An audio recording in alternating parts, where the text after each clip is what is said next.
በስመ አብ ወወልድ ወመንፈስ ቅዱስ አሐዱ አምላክ።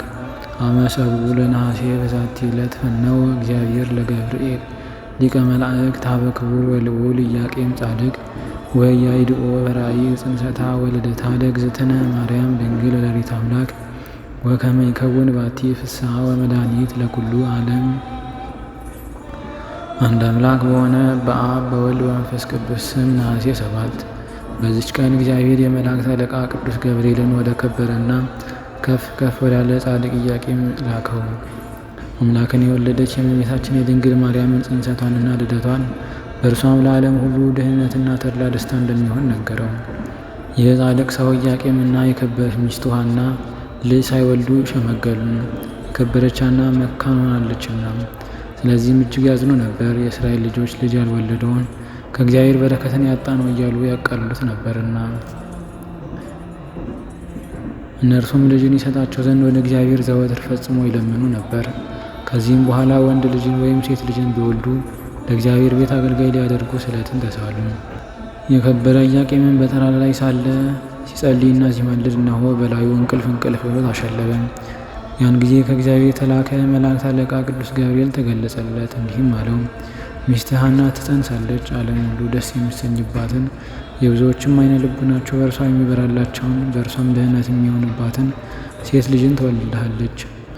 በነቃ ጊዜም ወደ ቤቱ ሂዶ ለሚስቱ ለቅድስት ሐና ነገራት። ራእይዋን እውነት እንደሆነች አመኗት። ከዚህም በኋላ ነሐሴ 7 በዚች ቀን የከበረች ሐና ጸነሰች። ለዓለም ሁሉ መመኪያ የሆነች በሁለት ወገን ድንግል የሆነች የአምላክ እናት እመቤታችንን ማርያምን ወለደቻት። እግዚአብሔር ምስጋና ይሁን፣ እኛንም በከበሩ ኢያቄምና ሐና ጸሎት ይማረን፣ በረከታቸውን ከእኛ ጋር ይኑር ለዘላለሙ አሜን። በዚችም ቀን የሐዋርያት አለቃ የከበረ ሐዋርያ ጴጥሮስ በዓል ነው።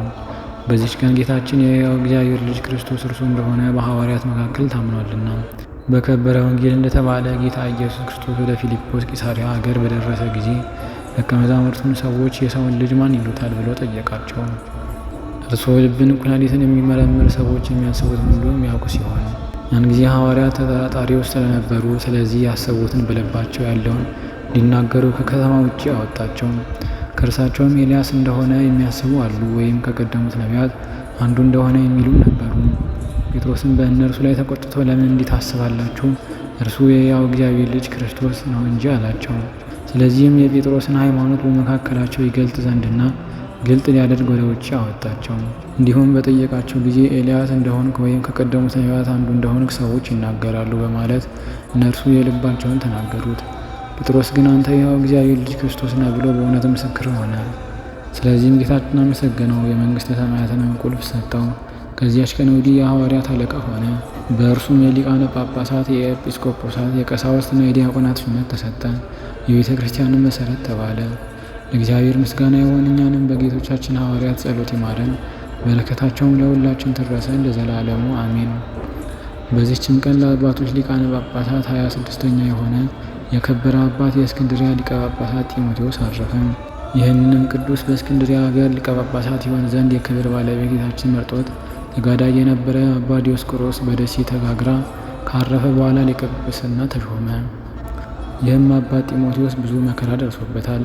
ንጉሥ መርቅያን ለእስክንድርያ ሀገር ሌላ መናፍቅ ሊቀ ጳጳሳት ሹሞ አባት ጢሞቴዎስን አስቀድሞ አባ ዲዮስቆሮስ ተሰዶበት ወደ ነበረች ደሴተ ጋግረ አጋዘው።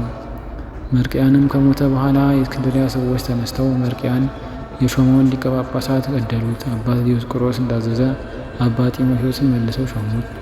ከዚህም በኋላ የመርቅያን ልጅ ሊዮን ነገሰ። ያን ጊዜ አባ ጢሞቴዎስን ሁለተኛ ወደ ደሴተ ጋግረ አጋዘው። በዚያም 10 ዓመት ኖረ። ሊዮን እስከ ሞተ ድረስ። ከእርሱም በኋላ ዘይኑን ነገሰ። ያን ጊዜም አባ ጢሞቴዎስን ወደ መንበረ ሲመቱ ታላቅ ክብር መለሰው። ሕዝቡንም እያስተማራቸውና እየመከራቸው በቀናች ሃይማኖትም እያጸናቸው ኖረ። በወንጌላዊ ማርቆስ ወንበርም 22 ዓመት ኖረ። እግዚአብሔርንም አገልግሎ በሰላም አረፈ። ለእግዚአብሔር ምስጋና ይሁን፣ እኛንም በጸሎቱ ይማረን ለዘላለሙ አሜን። በዚችም ቀን የራሔል ልጅ ዮሴፍ ተወለደ። በረከቱ ከእኛ ጋር ትኖር ለዘላለሙ አሜን። በዚችም ቀን እግዚአብሔርን የሚወድ የኢትዮጵያ ንጉሥ ናዖድ ዕረፍቱ ነው። በረከቱም ከእኛ ጋር ትኖር ለዘላለሙ አሜን። በስመ አብ ወወልድ ወመንፈስ ቅዱስ አሐዱ አምላክ። አመ ሰሙኑ ለነሐሴ በዛቲ ዕለት ኮኑ ሰማዕት አልዓዛር ወሰሎሜ ብእሲቱ ወሰባቱ ውጁዱ ወበዛቲ ዕለት ተስካሩ ለአሞን ዘአቅረብኩ ማህሌተ አዘኪረ አእላፈ እምእለ ተጸምዱከ ዘልፈ ለላ አነብብ ተወከብ ዘንዴቴ መጽሐፈ እንተረሰከ እግዚኦ ጻድቀ መበለት ውቁፈ እምእለ አብኡ ብኡላን ዘተርፈ ነቢያት ቅዱሳን ወሐዋርያት ሰባክያን ሰማዕታት ጻድቃን ደናግል አድኅ ወመነኮሳት ሄራን ባርኩ ባርኮ ጉባኤ ዛቲ መካን እስከ አረጋዊ ሊቅ ወንዑስ ሕፃን ለዘጸሐፎ በክርታስ ወለዛ ጻፎን ዘይደርስ ለዛ አንበቦ ወለዘ ተርጉሞ በልሳን አዲስ ወለዘ ሰማ ቃሎ በዝነ መንፈስ በጸሎተሙ ማርያም አራቂተ ኩሉ እምባይስ ህቡረ ይምሃረነ ኢየሱስ ክርስቶስ ህቡረ ይምሃረነ ኢየሱስ ክርስቶስ ህቡረ ይምሃረነ ኢየሱስ ክርስቶስ። አቡነ ዘበሰማያት